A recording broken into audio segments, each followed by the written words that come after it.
Bonsoir à tous, mes chers élèves, heureux de vous retrouver. Alors, nous allons commencer une série de capsules traitant la partie de la chimie pour le programme du baccalauréat, section BIOF pour les PC et les SVT. Alors donc, je vais mettre à votre disposition un résumé du cours et à la fin de chaque capsule, je vais vous proposer un exercice d'entraînement. Comme ça, vous serez capable, bien évidemment, de maîtriser toutes les connaissances concernant cette partie de la chimie. Alors, tout d'abord, on va définir qu'est-ce que c'est qu'une réaction chimique.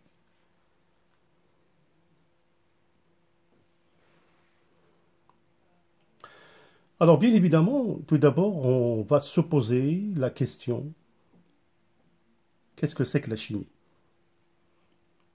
Alors, nous avons vu, bien évidemment, que la physique, c'est une discipline qui étudie les phénomènes physiques, les observer, les étudier, alors que la chimie, c'est une branche de la science, bien évidemment, mais c'est une science de la nature expérimentale qui étudie la composition de la matière et de ses transformations. Alors, bien évidemment, on va définir une réaction chimique. Là, je vous donne un exemple, par exemple, la réaction entre le carbone et le dioxygène, et une autre réaction entre le méthane et le dioxygène. Alors, bien évidemment, une réaction chimique nécessite au départ des réactifs. Alors, ces réactifs, ils vont réagir entre eux. Alors, c'est pour ça que je vous demande de faire très attention et de voir les changements qui vont avoir au niveau des atomes qui vont réagir entre eux. Remarquez par exemple l'atome de carbone plus l'atome de dioxygène et on va obtenir ce qu'on appelle des produits. Donc les réactifs vont agir entre eux et ils vont donner des produits de la réaction.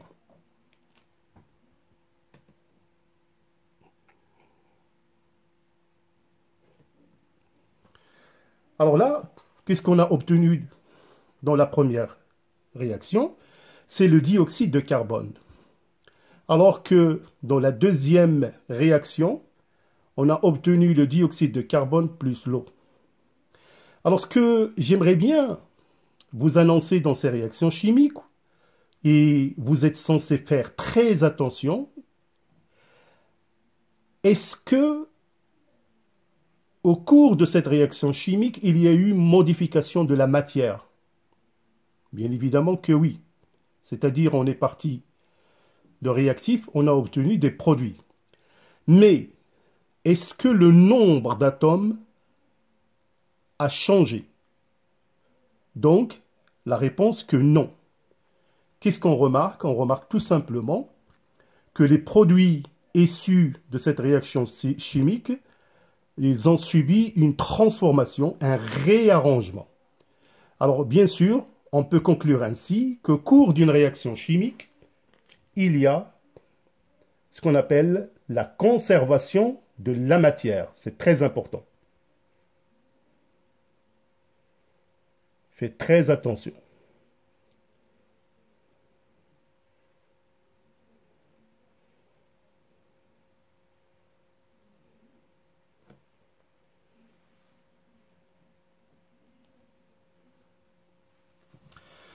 Alors donc, une réaction chimique, c'est l'action réciproque de deux ou plusieurs substances qui entraînent des transformations chimiques. C'est-à-dire, on peut parfaitement voir, on peut modéliser une réaction chimique par l'écriture suivante. Alors là, on a des produits A et B qui vont agir entre eux pour donner des produits C et D. Faites très attention aux coefficients alpha, bêta, gamma et delta. Ce sont les coefficients stéchiométriques. Alors donc, vous êtes bien évidemment censé connaître dès le départ les composantes d'une réaction chimique. Alors, A et B, on les appelle les réactifs. C et D, les produits. Alpha, bêta, gamma, delta, ce sont les coefficients stéchiométriques. Et en général, on a des réactions dans les deux sens, tels que 1, c'est le sens direct, et 2, c'est le sens indirect. Alors, bien évidemment, pour faire le suivi d'une réaction chimique, on est obligé d'établir ce qu'on appelle le tableau d'avancement de la réaction. Donc, c'est impérativement important de connaître un tel tableau d'avancement parce que c'est grâce à lui que vous allez répondre pratiquement à l'ensemble des questions que vous aurez à traiter tout au long de cette partie de la chimie. Alors donc, on part à l'instant t est égal à 0 de quantité de matière Na et Np, et vous allez suivre l'évolution du système au cours du temps. Alors pour cette raison, bien sûr, on peut toujours vous demander de déterminer le réactif limitant. Alors pour cela, vous allez suivre tout simplement la méthode suivante. On va supposer d'un premier temps que le réactif A est le réactif limitant, et on va résoudre une équation Na moins alpha x F1 égale à 0, et on va trouver x1 l'avancement final Na sur alpha. De la même manière, on va faire la même chose pour le réactif B. On trouve x final 2 est égal à Lb sur bêta. Et on va procéder à une comparaison. On va comparer xF1 et xF2. Alors dans ce cas-là, les cas possibles sont les suivants. Si Na sur alpha est inférieur à Np sur bêta, alors dans ce cas-là, A est le réactif limitant. Et dans ce cas, on peut déterminer X max, c'est xF1. Alors dans le cas, si Nb sur bêta est inférieur à Na sur alpha, bien évidemment, B est le réactif limitant. Et X max est égal à xF2. Alors donc, pour certains candidats ou étudiants, ils ont encore du mal parfois à déterminer les quantités de matière des réactifs au départ de la réaction. Alors je vais vous rappeler quelques règles de base. Alors je vais considérer la réaction chimique modélisée par la réaction suivante. Alpha A plus bêta B donne gamma C plus delta T. Alors pour le cas où A est un solide, donc pour calculer sa quantité de matière Na, c'est la masse sur la masse molaire. Si A est à l'état liquide, alors dans ce cas-là, la quantité de matière est égale à la masse sur la masse molaire, mais aussi on peut utiliser la masse volumique, ρ fois V sur la masse molaire, sachant que ρ est égal à M sur V. Et on remplace bien évidemment M par ρ fois V. Alors par exemple, prenons que B est un gaz. Alors dans ce cas-là, on a les relations qu'on peut utiliser. Soit on peut calculer la quantité de matière par le volume sur le volume molaire. Notez que le volume molaire est égal à 22,4 litres mol moins 1 dans les conditions de température 0 degré Celsius et 1 atmosphère pour la pression. On peut aussi vous donner le volume molaire égal à 24 litres mol moins 1 quand la température est de 20 degrés Celsius et la pression 1 atmosphère. Alors aussi, on peut utiliser la relation des gaz parfaits. Cette relation que vous avez déjà vue l'année dernière. PV égale à nRT.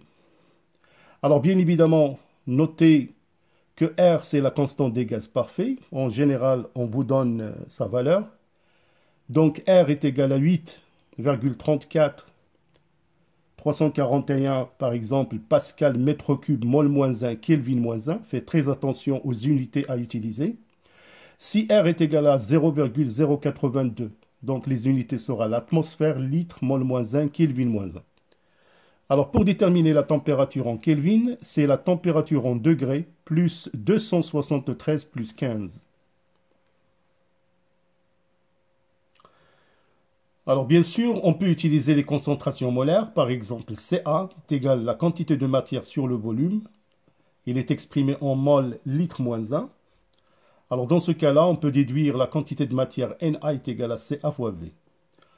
Bien sûr, on peut utiliser la concentration massique. Cm, C indice Ma, c'est la masse de A sur le volume, il est exprimé en grammes litre moins 1.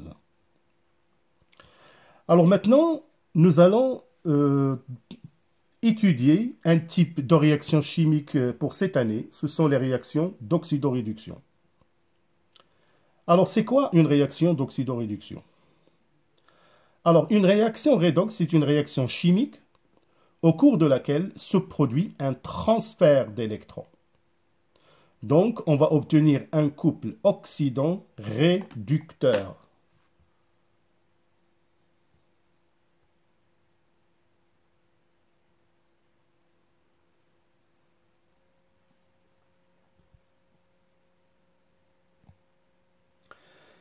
Alors donc, on a dit qu'une réaction d'oxydoréduction caractérisée par des couples oxydant-réducteurs.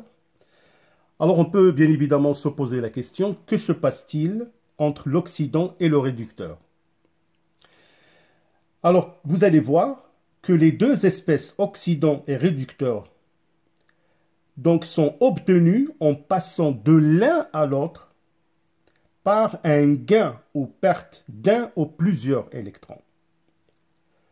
Alors, ces deux espèces, on les appelle oxydants-réducteurs. Alors, dans ce cas-là, vous allez voir qu'une réaction d'oxydoréduction est une réaction qui met en jeu un transfert d'électrons entre ces réactifs.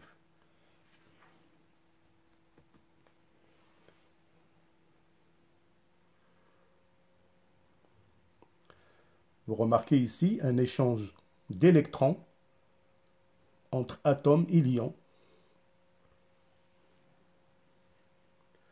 Là, on a une oxydation du cuivre qui perd des électrons. Alors là, on a l'ion, l'argent qui va gagner cet électron.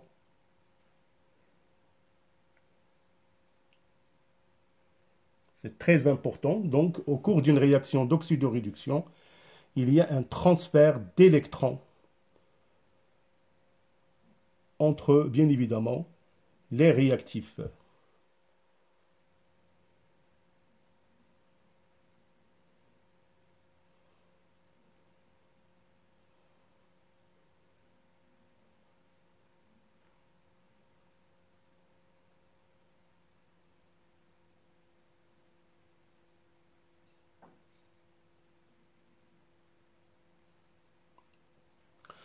Alors donc, on peut définir déjà qu'est-ce que c'est qu'un oxydant. Un oxydant est une entité chimique capable de gagner un ou plusieurs électrons, suivant la réaction suivante. Ox plus un N électron donne le réducteur. Alors bien sûr, dans cette réaction, l'oxydant est réduit. Donc là, vous avez vu les réactions. Donc je vous en donne par exemple la réaction de l'aluminium. Donc ici, les ions Al3+, c'est l'oxydant. Et le réducteur, c'est l'aluminium solide. Alors pour le réducteur est une espèce ou bien une entité chimique capable de perdre un ou plusieurs électrons. Donc le réducteur qui donne OX plus N électrons. Alors dans cette réaction, on peut dire que le réducteur est oxydé. Donc là, je vous donne quelques exemples. Le zinc qui donne Zn2+, plus 2 électrons. Et on a aussi l'aluminium qui donne les ions Al3+, plus 3 électrons. Alors donc, le couple oxydant-réducteur, les deux espèces oxydant et réducteur obtenues, en passant de l'un à l'autre par gain ou perte d'un ou plusieurs électrons, s'appellent des espèces conjuguées. Ils forment un couple oxydant-réducteur noté oxored. Voilà, au cours d'une réaction, il y a un échange d'électrons. Donc, on peut conclure qu'une réaction d'oxydoréduction est une réaction qui met en jeu un transfert d'électrons entre ces réactifs. Alors voilà, donc dans la deuxième capsule, je vais vous proposer quelques exemples pratiques et bien sûr, on va savoir, ou plutôt apprendre à utiliser le tableau d'avancement et de répondre à pas mal de questions. Voilà, donc n'oubliez pas de se joindre à votre groupe de l'excellence. Contactez ce numéro qui sera pour vous un grand soutien pour votre préparation du baccalauréat. À bientôt.